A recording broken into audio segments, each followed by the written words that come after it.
पैसा ना रहे सरऊ और दीदी के ले अत पैसा ना रहे सरऊ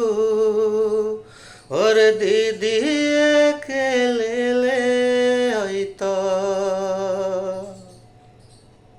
तिलक चढ़ावे काहे अइल ताहार ना कौनो दिन